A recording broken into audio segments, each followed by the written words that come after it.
The best part is, and the president was at 49% in his approval rating today, obviously all the hysteria of the left isn't working, but her approval ratings are higher. And I have reminded the president of that in the past. Yeah, he loves that. Sean, I can't wait. I'm so glad you're doing that. Give her my best. She's one of my favorites. And I'll see you in D.C. tomorrow. Have a great show. Sounds great. All right. I'm Laura Ingraham. This is the Ingraham Angle from Washington tonight. An Oval Office throwdown where Democrats, pleas for privacy, reveal their losing hand on immigration. Plus, the disgusting origin story of the Radical Women's March. We're going to have a new expose that may imperil some of the Democrats' newest stars. And this story is completely wacko. Vice News is promoting an overseas vacation retreat that bans white people. Yes, it's true. The debate over what can only be described as a new form of voluntary segregation. But first, Guardians of the Fallacy. That's the focus of tonight's angle. The political and media establishment, they've been at war, and a Cold War really, with Donald Trump for more than 3 years now. And from the outset, he represented everything they hate, and not just his America First policies, but his brash, take no prisoners style that threatened to crash their exclusive club. But as the Mueller probe and its new New York offshoot come to a head, the media feel well positioned to recast their image from hashtag fake news to galaxy-saving superheroes. Like Batman or Aquaman, they've decided to try a franchise reboot. The first comes courtesy of Time Magazine's Person of the Year. As we looked at the choices, it became clear that the manipulation and abuse of truth is really the common thread in so many of this year's major stories, from Russia to Riyadh to Silicon Valley. And so we chose to highlight 4 individuals and one group who have taken great risks in pursuit of greater truths. And I only caught the last part of what he said when I first saw this, and I thought, oh wow, they're giving it to like China's persecuted Christians? That's amazing. Well, instead, Time Magazine has kept the award kind of inside the family and named a group of journalists as the People of the Year with the understated title, The Guardians and the War on Truth. The group includes slain journalist Jamal Khashoggi and the Capital Gazette staff, which lost members, of course, when a shooter opened fire on their offices. Of course, we love objective journalists, and the targeting of reporters just because they're doing their jobs is despicable. But also, isn't there something kind of transparently self-serving about journalists giving awards to other journalists? Well, now, to his credit and professionalism, Capital Gazette editor Rick Hutzel expressed uneasiness about the recognition. He said, "I hate being the story." And he added that this was the first sit-down interview he had done since that June attack. Good for him. By the way, as an aside, later in the show, we will reveal whom we would have picked for Persons of the Year. So stay with us for that. It's going to be a lot of fun. But by the way, Time isn't the only aging outfit trying to resurrect its damaged reputation. Retired senators are also lumbering back from obscurity to claim the mantle of moral and intellectual superiority. Rising from the political dead, they promise that their wisdom will save us from Trump. You've got to read between the lines. All you need to know, though, was that the op-ed was the brainchild of Trump basher extraordinaire Chuck Hagel and Connecticut liberal Chris Dodd.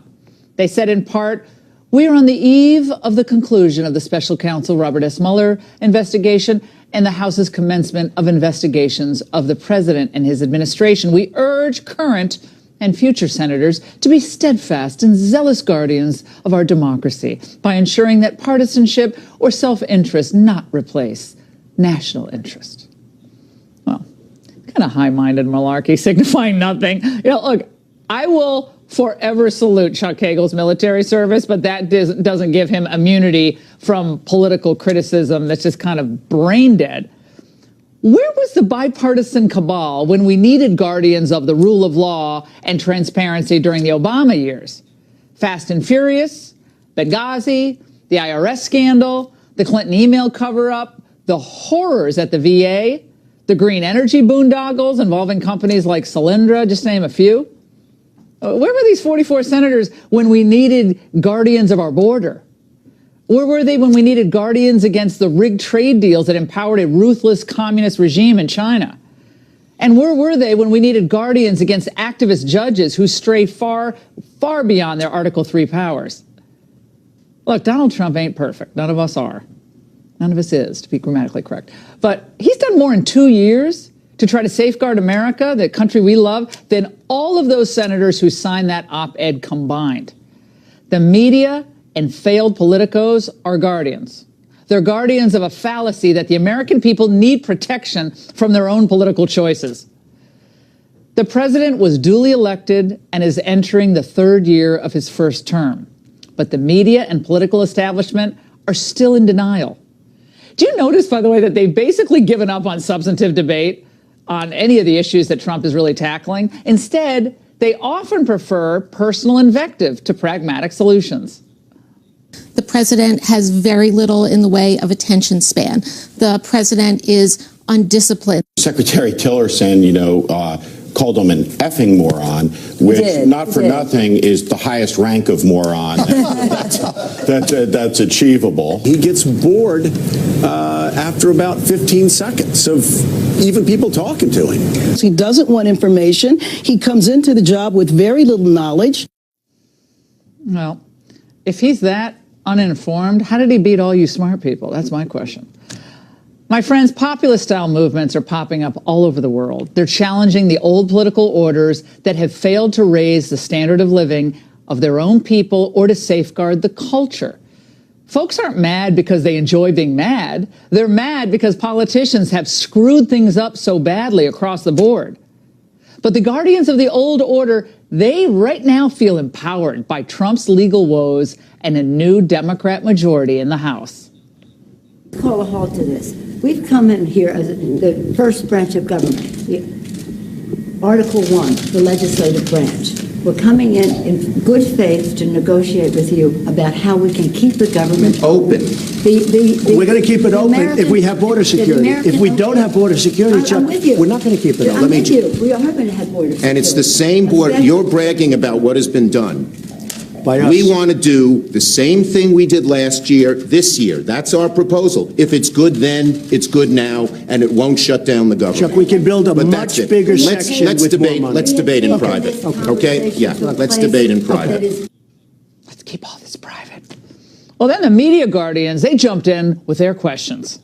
Border security. What it means to have border security. Yeah, we need border security. The wall is a part of border security. We came in here in good faith, and we're entering into this kind of a discussion in the public view. But it's not bad, Nancy. It's called transparency. We shouldn't shut down the government over a dispute, and you want to shut it down. You keep talking about it. The last time, Chuck, you shut it down. No. And then you opened it 20 times.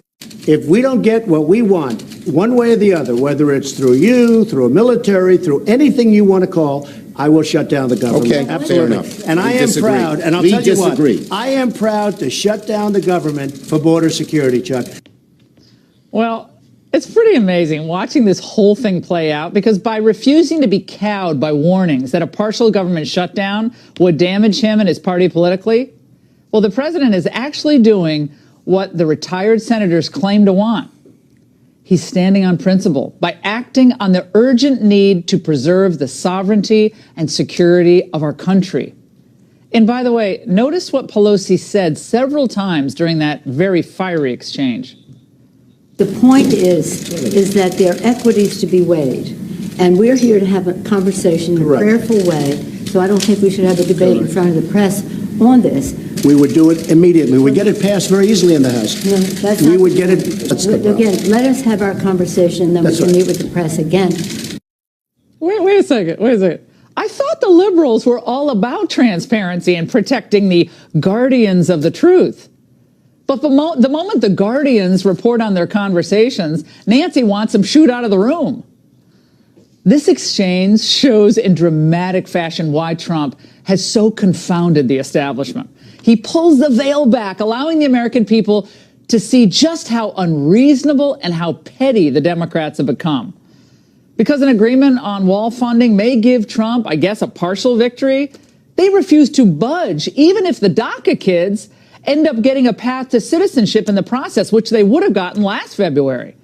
And no matter how much a deal would help the country, guess what? The Democrats don't care. Score settling and preventing Trump from declaring victory on something. And that's the angle.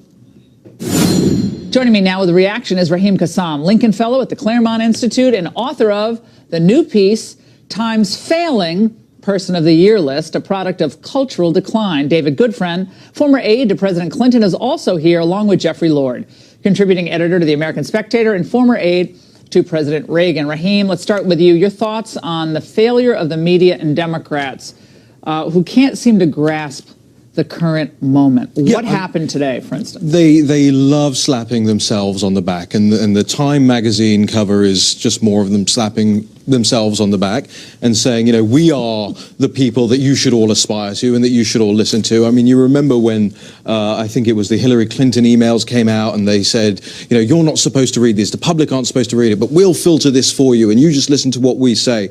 And the same thing you saw happening today as well. I mean, imagine that room, imagine the Oval Office, if the roles had been reversed and those were Republicans sitting there and it was a Democrat president. You know, would the press have gone to such great extent as they did today to go, oh, what an absolute mania happened today in the Oval Office. This is unbelievable. It's extraordinary. And they wouldn't have done it. And they never did it under Obama. Remember, Obama used to kick people out of press conferences too. But it only gets reported on when it's President Trump. So for me, you know, the two things couldn't have timed themselves to better together today. The Time magazine front cover and what we saw unfold in the Oval Office. David, here are some of the persons of the year runner-ups. We had Mueller. You can actually make a decent case for Mueller being the person of the year. You had Markle. Let's give a nod to the Brits with Markle. Please don't. You had Putin.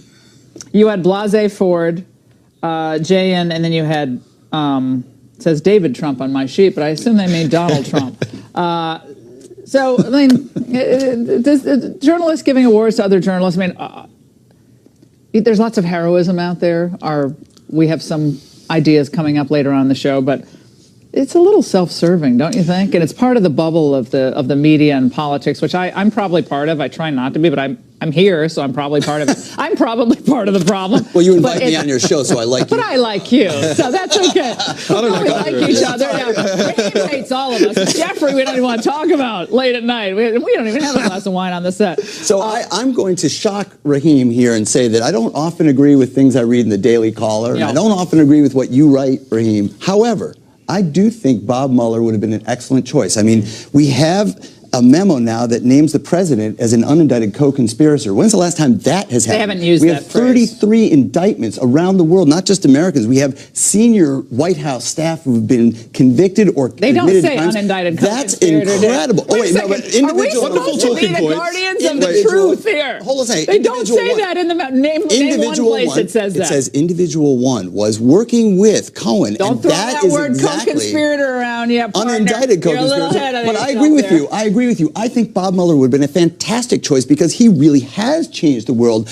Not since Richard Nixon. Journalists are self-serving. All right, let's go, Jeffrey. I think that was a good choice. I back Bob Mueller as your suggestion for who should be next. They're great. Yeah, we got to get to Jeff. They're great talking points, but put it this way: it says for better or worse people that have impacted the world. All right, and Bob Mueller did do that. I agree. I agree. Well, but when they gave it to Trump, Jeffrey, we don't want to spend all our time on this. When they gave it to Trump, it has to be this snarky comment. This is back in 2016. He shocks the world by winning the presidency. They had to give it to him. You know, they hated to give it to him for reminding America that demagoguery feeds on despair and that truth is only as powerful as the trust in those who speak it. You know, then the picture of Obama is so like aspirational. Then the picture of Trump is this menacing figure on a wingback chair, like turning around. Trump looks like horror. It just right down to the photo they select. It's so obvious. My favorite is that in 2008, when President Obama was elected and was selected as Person of the Year, I'm not kidding you, they compared him to Obi-Wan Kenobi. Seriously. And then we get to Donald Trump, and he's the president of the divided states of America, and he's a demagogue and all of this. I mean, this is what they do. This is why Time magazine has been sold 3 times, gotten rid of by its parent company, bought by somebody else, who then sold it again a few months after they got it. Yeah, diminishing readership. I mean, your audience is going down. Yeah, right. This is a shtick. Right. The magazines love doing lists because lists always sell. Click, click, click. Oh, 10, top 10. This the list. It's lazy journalism. Okay, so we got to move to Pelosi because Pelosi reacted after the Oval Office, which you couldn't take your eyes off of. It was wild today. She comes out and she makes a comment about why she was concerned about the transparency of it all. Let's watch. I will just say this. You want to know if it was more productive behind the scenes. I hear some of the reporters saying, Fox reporters saying, why did we not want transparency in this discussion? We didn't want to contradict the president when he was putting forth figures that had no reality to them, no basis in fact. Raheem, no basis in fact. I mean, the fact Donald Trump has wanted a wall for more than 3 years. Yeah. He's arguing and fighting for the wall. I guess she's referring to when he said certain sectors have less immigration. I'm not sure whether that was accurate. I never have gotten a read on that. I'm not sure that was accurate or not, but she's not shy about criticizing him ever in public. For somebody who makes her living by criticizing this president, you'd think she'd want every camera in the room. If she's so certain that he's saying falsehoods, then put all the cameras in the world in the room and get everyone to report on it. It seems utterly bizarre that take it back from sort of partisan politics, but from a campaigning standpoint, which is what she's doing here, you would want that if you believed you were in the right. You only don't want that if you don't believe you're in the right, or that you don't believe that your oratory can cut through with the American people. And I think she gets that. Again, weren't Democrats always against? Weren't Democrats and a lot of Republicans, at least the populists, were against the backroom deals, the smoke-filled rooms where all the decisions are made and all the people come out afterward and say, "This is how you dumb little people are going to live," because we already made the decisions. Backslapping, we had a beer together, then we were going to tell you how to live. These cameras come in and we actually see what they say when they're a little nervous. You see the body language of Schumer. I loved it from beginning to end. I love seeing them squirm with Trump. I don't know if it's the British accent or the ascot. I'm agreeing with you so much tonight. Okay, we're not making for good television, but I will tell you this. No disrespect to Nancy Pelosi or to Chuck Schumer, but did you notice who was missing? Did you notice who was missing? The people actually running the Congress? Mitch McConnell and Paul Ryan, who are actually running the Congress right now. Wow. They are running the lame duck Congress. These people have nothing to do with the final deal. He needed to have all of the leaders there, and that's why it was such good television, Laura, because it was staged by Donald Trump. Admit it, wasn't it brilliant for Trump to call them in? I mean, they came into his sandbox. And Laura, but I'll tell you this, the shutdown is still going to be on here, and we will win elections. We're going to get to the shutdown. We're getting into the politics of the shutdown and the mechanics of what's going to happen in the next block, but Jeffrey, I think this was classic Trump, taking control of the narrative. It wasn't all clean and perfect, believe me. I mean, I think a couple little things he said I might have said him differently. But he was engaged. He was engaged. He's like, look, we're doing this. Yes. Yes, that's exactly right. And if you notice, you couldn't help but notice Nancy Pelosi's little dig. She says, well, a reporter asked, and then she backs up and says, a Fox reporter asked. Oh, my goodness, heaven forbid that somebody commit journalism in the Oval Office. No, again, it's just astounding. I think again, we're getting back to the theme of my angle. The guardians of the truth. Right. And when these 44 senators come out, bipartisan, they come out, the big op-ed, and Panetta was one of them. I want to play a little snippet from what he said today with Andrea Mitchell. Let's watch. We have just seen a perfect example of how not to govern the country, to have that kind of dispute and do it openly before the press at a time when they really do need to sit down and see if there's a way to work out a deal here. But to confront each other that way and to have everybody yelling at one another, I think has just sent a terrible message to the American people about how our democracy functions in Washington. Does he know his history? How democracy, they were dueling in the U.S. Congress. I mean, democracy is rough and tumble.